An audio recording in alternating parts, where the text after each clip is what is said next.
My next guest has really done a bang-up job with this book and uncovered some very explosive information. Now, he's been with us in the past discussing secret Nazi activity as it relates to advanced propulsion technology, etc. But he's going to delve a little deeper tonight into their post-war activities.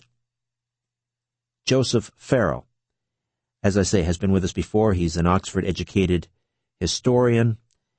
And now in his new book, Nazi International, The Nazis' Post-War Plan to Control Finance, Conflict, Physics, and Space, he exposes secret Nazi activity and how the Nazis survived World War II and engaged in post-war manipulation of various manufacturing technologies, economies, and whole countries.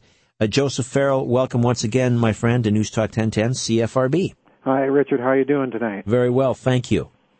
So, let me ask you first of all about the Nazi surrender at the end of the Second World War, because that's kind of strange, the way that was done. Right. Well, the strangest thing about it, Richard, is that there are actually two surrenders. There's a surrender to the Western Allies at Reims, France, that is signed by Colonel General Alfred Jodl, who was the chief of the staff of the High Command, German High Command. There is a second one on May 8th, a day later, which is signed in Berlin, largely at the behest of the Soviets, who wanted higher representatives present. And all three service branches of the German military are present.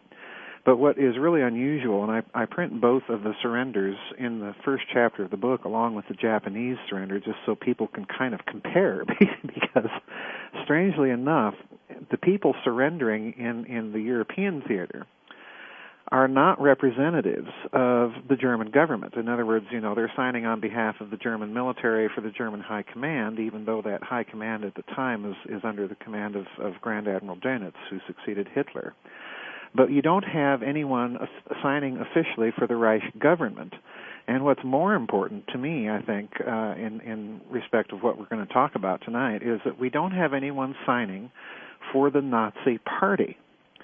There's no representative at all of the Reich. There's no representative at all of the Nazi Party. In other words, the German military surrendered right. in 1945, but not the German government, not the Nazi Party, none of its officials. None of its official. Well, right. contrast that to the Japanese surrender. Well, the Japanese surrender, everybody is surrendering that should be surrendering. The emperor has a representative, the imperial cabinet, the imperial diet, the Imperial Japanese General Staff.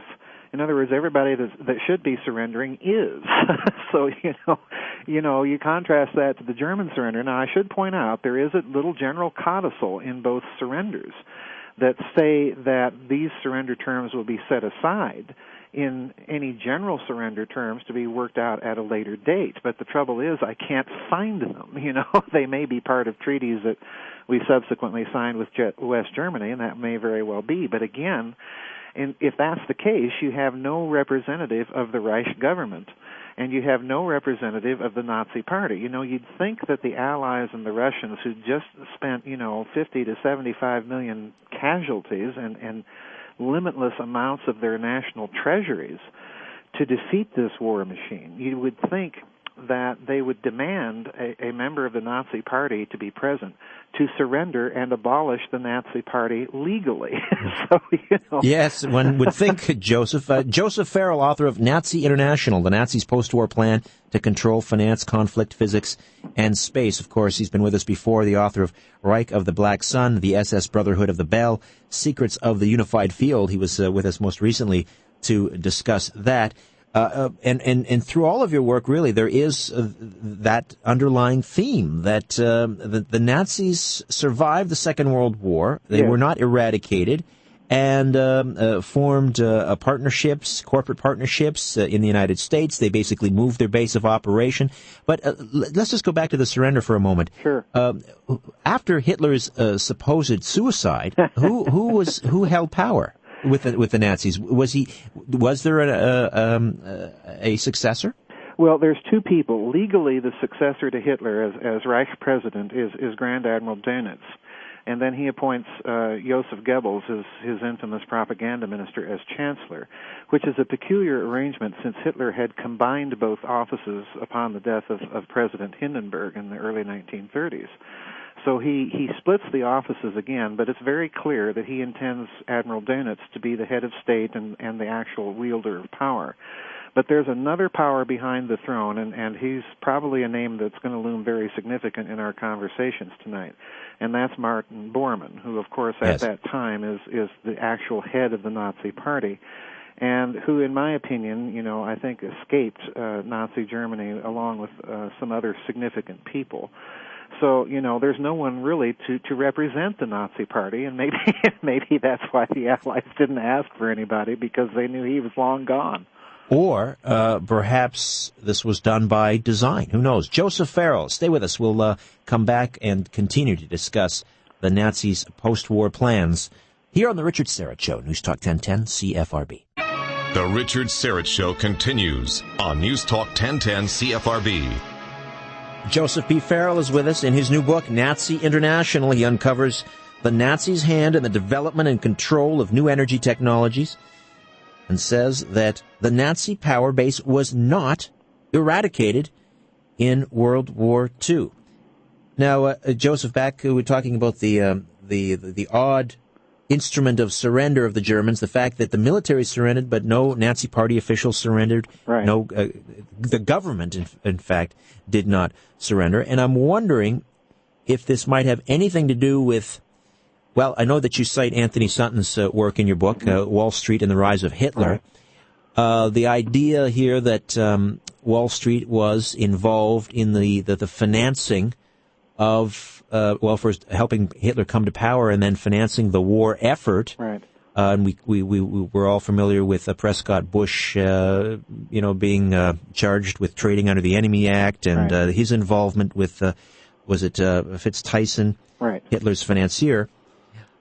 Does that have anything to do with it? The fact that the Wall Street, the elite, wanted to preserve I don't know, they didn't want to surrender because they were partners with the Nazis? Well, I don't think so much directly, but I think there is an indirect connection, and it's a very odd one and a very infamous one once you get into it. If you all recall the firm of I.G. Farben, this gigantously huge German chemicals cartel. Yeah, Bayer. Yeah, Bayer and Hoechst and yes. Merck, and it's just about everybody you can think of was part of this thing in some way, shape, or form. Well, I.G. Farben really is kind of Nazi Germany's industrial complex. I mean, that one corporation accounted for almost at least 50%, and in many more cases, specific instances, almost 100% of Nazi Germany's war production in some shape or form. And their headquarters were not purposely not destroyed by the Allied bombers. Right. And, well, Farben, it kind of comes into existence with Wall Street help. But there's one very interesting thing, and it's this very signal lesson, I think, for history. The Germans do not play ball with Wall Street. They go their own way, and we see what happens with Farben. We see an international company, a truly international company, but it's always cemented around a solidly German core, and this is the model, really, that Borman and his henchmen follow in setting up the Nazi strategic evacuation plan. In effect, what they really do is they internationalize Nazism. In other words, it's no longer a national socialism per se, but it's always around this solidly German core with loyal Nazis in key positions. And one of the interesting things I uncover is a meeting that was held in Strasbourg, France in August of 1944, in which he outlines this evacuation plan. And very briefly, what he does is he more or less confiscates the cash reserves of big German corporations and then turns around and gives them back to these corporations with the understanding that they're going to set up these research bureaus all over the world. And in each case, they're going to be staffed with a Nazi Party liaison officer. So he's signaling several intentions here, Richard, and I think they're very important to spell them out very explicitly what they are. He's signaling, first of all, the Nazi Party's intention to continue exotic research. That's number one. Secondly, he's signaling his intention to use corporate fronts for espionage against, his former enemies, basically.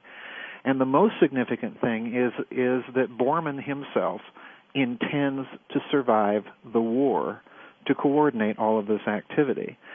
So, by just one account, if we look at what Borman has at his disposal in Argentina alone after the end of the war, he has an $800 million cash reserve in 1945 dollars in various currencies that are available to him and, incidentally, Juan Perón in joint bank accounts.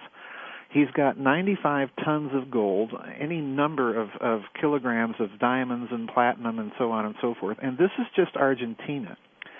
So the point is that the Allied claims to have rolled up this Nazi strategic evacuation plan really, I think, is kind of smoke and mirrors, because after all, who are they using to investigate all of this? Well, they're using what will eventually become the American CIA, and of course we already know the history there. Sure, they recruited the German top intelligence, was it Reinhard Gehlen? Reinhard Gehlen, yes. Right. So, we've got Nazis looking for Nazis. So in other words, the way I look at it is it's more than likely that anything we did find, we found because Borman wanted us to find it.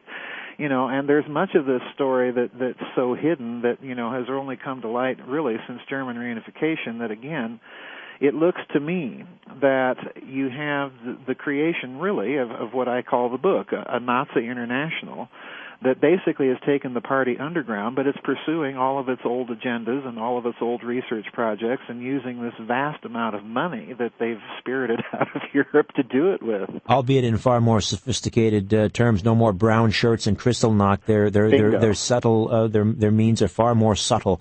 Listen, we'll take a quick time out, come back. News awaits at the bottom of the hour. Back on the other side with Joseph P. Farrell, author of Nazi International. We'll talk about Operation Paperclip and the Nazification of America. Back with more of the Richard Syrett Show. News Talk 1010 CFRB. Historian, researcher Joseph P. Farrell with us. His new one is Nazi International, the Nazis' post-war plan to control, finance, conflict, physics, and space. Now, let's talk a little bit about Operation Paperclip. Sure. Some of the prominent Nazis that found their way into the United States. Of course, the Werner von Braun is well known, and his work with NASA. Right.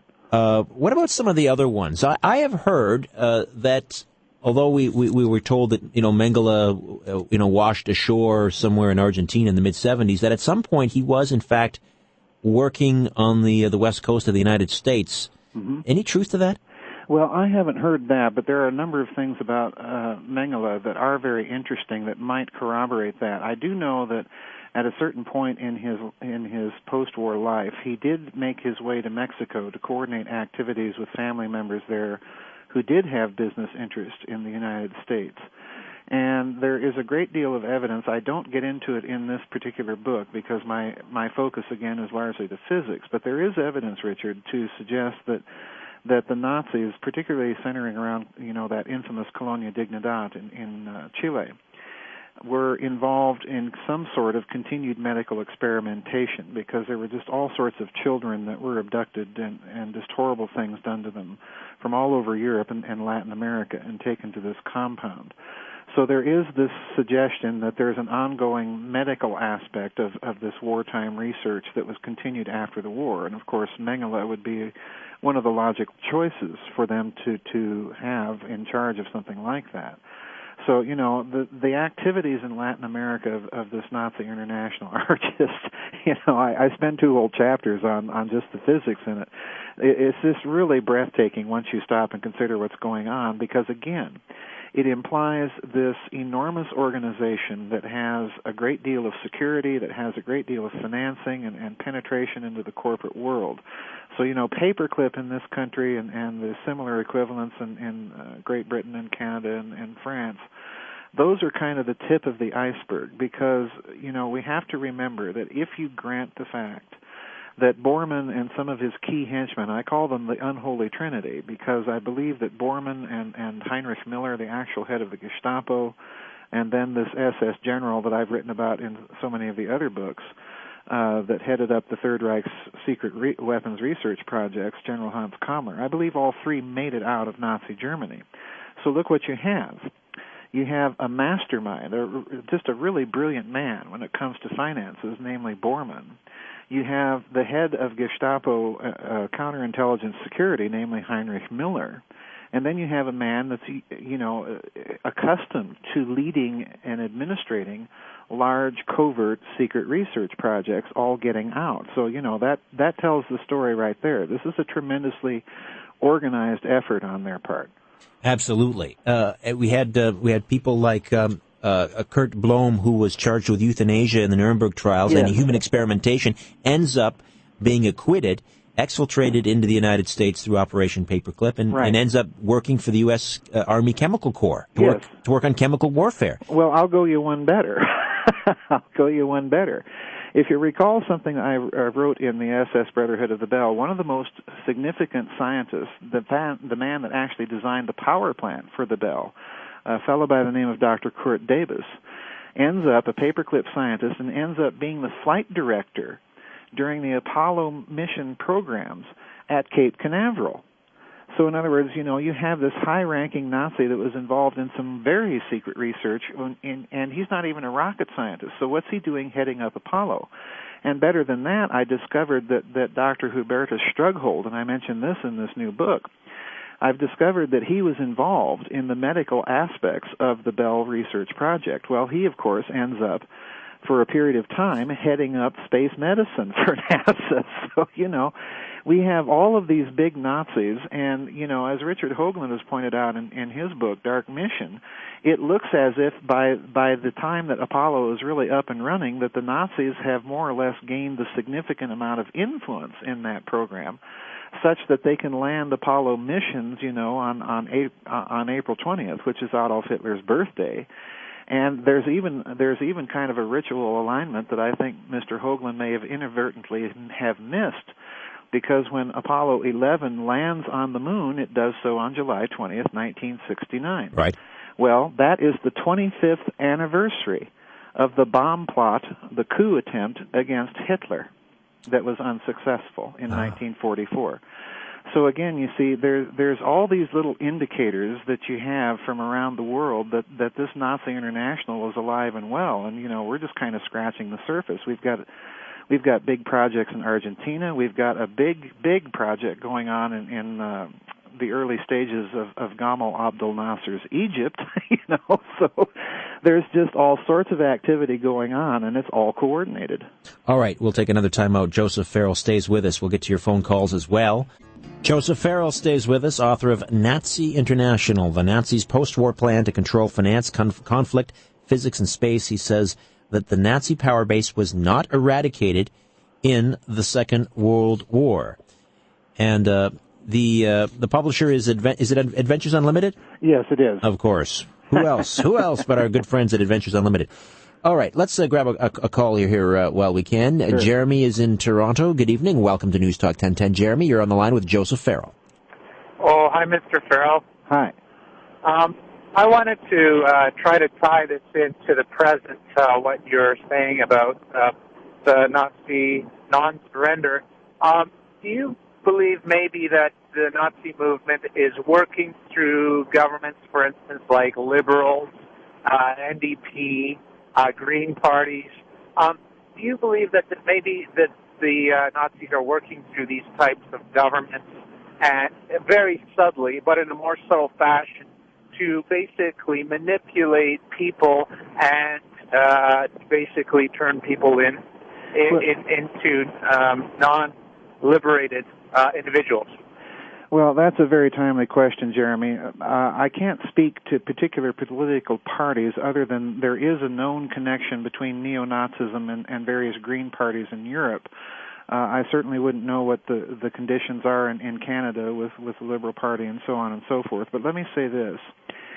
there are indicators that in the post-war period there was a sort of quiet détente between the Anglo-American corporate elite and this Nazi International. And the reason I say that is that the founder of the Bilderberger Group, which was Prince Bernhard, of course, of the Netherlands, what most people don't know about him was that he was an SS officer and that he was a vice president of IG Farben.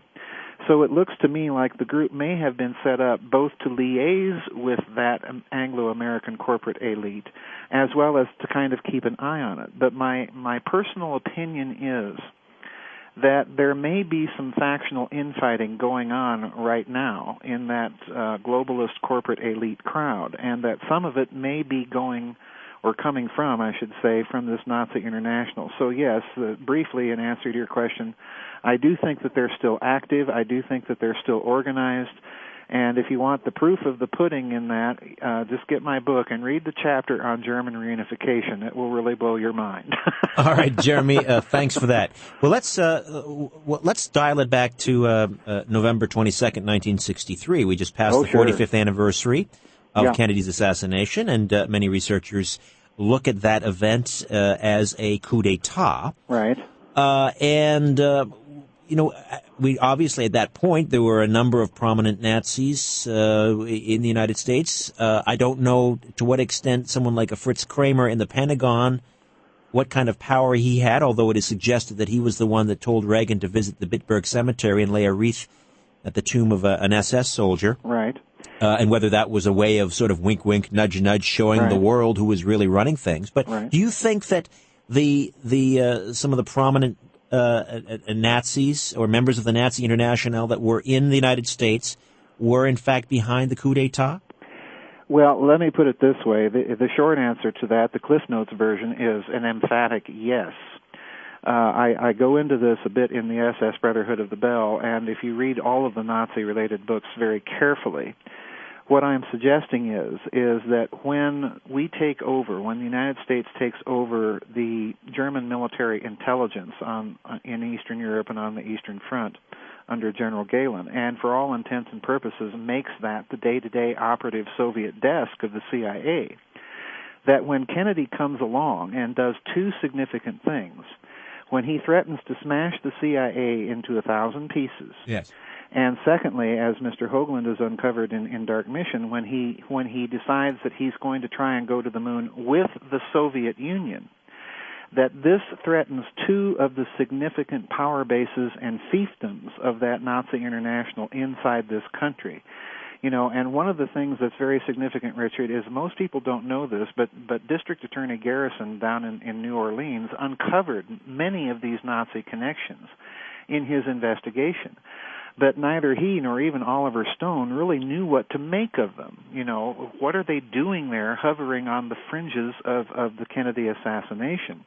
As far as President Reagan goes, if you go back to literature that was put out by the Democratic National Committee and some of their researchers in the period, I'd say from 1984 up to President George Herbert Walker Bush and his bid for the presidency, they put out a number of very good and thoroughly researched things pointing out that many of the émigré exilee communities, Belarusians and Latvians and Lithuanians and so on, that were contributing so heavily to President Bush's campaign at that time, were in fact front organizations that had been set up. In other words, the historical pedigree of these things dated back to the war and to General Gehlen's military intelligence operations on the Eastern Front. So, there you go. Well, it's interesting that a lot of the characters associated with the Kennedy assassination were white Russians. Yes, exactly. And the most significant of them all being George de Mohrenschildt, and if you read long and hard enough, you'll discover that he was suspected as being a Nazi spy. So, this thing is very, very deep, and there's no doubt in my mind that they are continual and active to this day. And again, for your caller and your listeners, the proof is in the pudding. If you want to read some really scary stuff, just read the chapter in the new book about German reunification. All right, let's come back and touch on a little bit about the Nazi International's involvement in an activity in alternative energy. Okay. Back with more of the Richard Syrett Show, along with Joseph Farrell, author of Nazi International. Stay with us here on News Talk 1010 CFRB. We are running up against news at the top of the hour, but Joseph Farrell will stay with us until 11:30, the author of Nazi International, the Nazis' post-war plan to control finance, conflict, physics, and space. And he says the Nazi power base was not eradicated in World War II.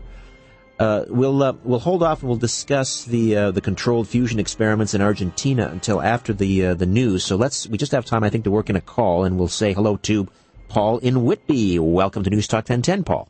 Thanks for taking the call, Richard. Hi, Joseph. How are you tonight? Hey, Paul. How are you? I'm doing good, pretty good. Very, very interesting. I've looked at history back with the Germans in the 30s, and of course where we are today of ultimate control, being Aryan descent. And in the 30s, I've read, and I've even spoken to an elderly German person, that apparently there was a relationship with a type of species of gray that were extraterrestrial, that there was a crash in the Bavarian Mountains in the Czech side in the 33. Do you know anything about that? Well, I have heard these persisting rumors of Nazi crash and retrieval of UFOs for many, many years, and I have investigated them. I never talk about them in my books. And the reason being is I've never found any good, solid evidence that would lead me to that opinion. I think you can rationalize most of the exotic physics, as I do in all four of the books, that they were investigating prior to and during the war on the basis of known physics principles and papers that were published in Germany or other countries in Europe. Excuse me. So I don't think you need to go there. Again, the evidence just isn't there. Now, interestingly enough, in Reich of the Black Sun, I do talk about a secret UFO study group that Mussolini established as early as 1929. So there may be something going on in fascist Italy that we don't know about yet because we haven't found all the documents. But as far as the Nazis go, I hate to disappoint you, but I haven't heard anything about it. All right, Paul in Whitby, thanks for the call. News is next, back on the other side. Talking about Nazi International with Joseph Farrell, Adventures Unlimited Press, the publisher. Back with more. Stay with us on News Talk 1010 CFRB. Anyway, we'll pick things up now with Joseph P. Farrell, author of Nazi International, the Nazis' post-war plan to control finance, conflict, physics, and space, Adventure Unlimited Press, the publisher. Now, the post-war Argentina, work there carried out to develop nuclear fusion power. We're talking about nuclear fusion for peaceful purposes after the war, and the Nazis were involved. There's no question about that? Absolutely none whatsoever. Perón had started this project in 1948 with an Austrian physicist by the name of Dr. Ronald Richter. And Richter himself, I put a bunch of his documents from his Paperclip file in the book because it's very important for people to see what he was actually up to. And controlled thermonuclear fusion was really the tip of the iceberg. Perón disclosed the existence of this project, Richard, in a press conference he gave in 1951. And it's very interesting because once he did so, the project was roundly denounced by all the world's major scientists and, of course, in the United States as well. But privately, behind the scenes, when I got the documents from the National Archives from his file, as late as 1956, Richard, the U.S. Air Force is expressing a deep interest in what he was doing, not only in Argentina, but in Nazi Germany as early as 1936. And if you read this documentation very carefully and consider some of the things that I point out about the project that he was actually involved with, what Richter believed was that plasma put into a state of rotation, and there's your connection to the Nazi bell, would actually be something that could not only detect but be a means of tapping into the so-called zero-point energy. So when he's roundly denounced by the world's scientists, Perón decides he's going to appoint a commission and get to the bottom of it to see whether or not he's just been ripped off by this guy. But interestingly enough, when the commission shows up at his laboratories, Richter does everything in his power, Richard, to hide his measuring equipment, not to turn it on, to put it in the wrong place so it will do absolutely no good. In other words, at every turn that he is confronted by the Commission, he goes out of his way to make the project appear either fraudulent or make himself look like a fool, like a mountebank, like a swindler. So my suspicion is, and I devote 2 whole chapters in the book about Richter and his project, my suspicion is that given his very odd behavior that is really irrational for any scientist involved in a project like this, that he's probably following orders to shut the project down and get it out of Perron's hands and out of the world's eyes. Because after that, we really don't know what happens to this project or where it goes. It disappears completely. But there's one more thing I should add. The project took place in a remote province of Argentina, Rio Negro province, about 900 miles southwest of Buenos Aires, out in the middle of nowhere. The major town there is San Carlos de Bariloche. And as I point out in several chapters of the book, if you go to San Carlos and if you go to this province, you're going to see a lot of very peculiarly German architecture, including a major hotel, which incidentally was even built during the war as a plastic surgery clinic. Oh, my word. Isn't that interesting? Isn't that convenient? Yes. And this, the Nazis actually bought, Richard, about 10,000 square miles of Argentina. In other words, they bought an area almost the size of the state of Massachusetts and turned this place into what I call the post-war Nazi Vatican, because to enter and leave this compound, there were armed guards. You had to have military-style passes. It's rumored, of course, and the Argentine Central Intelligence documents themselves indicate that Borman headquartered himself in this area at the time of Richter's fusion project. And to me, this is key because, again, it really kind of corroborates the idea that Richter is following somebody's orders to quite literally diss this project in the eyes of the world and get it shut down so that they could move it elsewhere. Yes, because he originally reported to Perron that it was a success. Right. Perron announced that it was a success, and then, as you say, these I guess the world came to the beating down the door, and he did everything in his power to prove or to show them that it was not a success. Right. And the world declared that this method of attaining fusion was unsuitable; it couldn't be done. But you're saying it was done, it was perfected, and they simply moved the base of operation elsewhere. So. What are the ramifications, then, of controlled nuclear fusion being perfected by the early 50s? Well, let's look at what Richter actually says. If you read what he himself explains 4 years later to the U.S. Air Force, which is profoundly disinterested in his work to the point it comes up with a specific shopping list of items that he was researching in Nazi Germany to have him explain. In other words, we're disinterested in you, but we want to know about these things. Right. So what Richter was really attempting to do was he was attempting to introduce shock waves into a plasma that could sustain a thermonuclear reaction. But his real belief was that this was a key to energy that was gating in from somewhere else. In other words, Richter's already way ahead of the game. He's thinking in terms of hyperdimensional reactions inside this plasma, which connects to some of the work I've got in another book that's coming out in a couple of months. But what Richter's really doing then is he's continuing, if you examine all the details that I put in the book, he's continuing the Nazi Bell project in Argentina. So he goes out of his way, really, and he himself will tell the Americans in the documents that I reproduce in the book. He tells them that the Argentines got none of the data from the project when they shut it down, and none of his measuring equipment. So in other words, Argentina really wasn't controlling that project to begin with, and there's only one other place that can be, and that's the Nazi International. So they close the project down, and it moves somewhere else, and nobody knows where. This is the key. So the whole indicator, Richard, is that this project in alternative energy was kept deliberately suppressed by Nazis and moved elsewhere. All right. We'll pick it up on the other side. Back in a moment with more of my conversation with Joseph P. Farrell on Nazi International. Back with more here on News Talk 1010 CFRB. All right, a few moments remain with Joseph Farrell. Nazi International, the Nazis' post-war plan to control finance, conflict, physics, and space. Do you pursue the idea that this alternative energy, this nuclear fusion, might have led to the development of some sort of particle beam weaponry?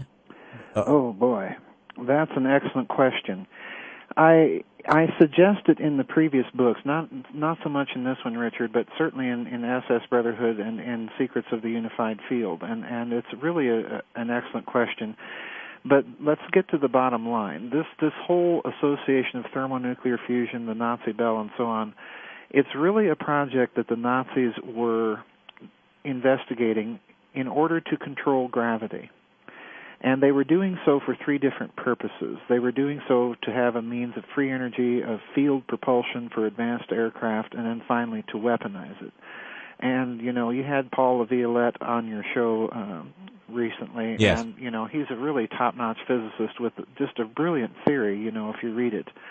But basically I have to concur with him. Anytime you weaponize this type of physics, you have a very, very powerful weapon that, potentially, and I've said it before many times, that potentially would make a hydrogen bomb look like a firecracker. Well, it's been theorized that that this type of technology could be used to create hurricanes. Oh, yes, yeah. You can. This is a very flexible physics, Richard, and depending on how you configure it, yes, you can do weather modification. There's almost limitless possibilities with it. And the Nazi International has it. That means the elite, the unelected oligarchs have it. And right. The question is, how are they using it? Well, this is the real story. If this détente is breaking down, I think the elite has it, but the point really to make here is that this ongoing Nazi International also has it, and that's the scary part. Are they not one and the same? No, I don't think so. I go back to what I said before. I think that there was a kind of a post-war détente between the Anglo-American banking elite and this Nazi International, but I think it's breaking down. Interesting. All right. Well, congratulations on this well-documented treatment.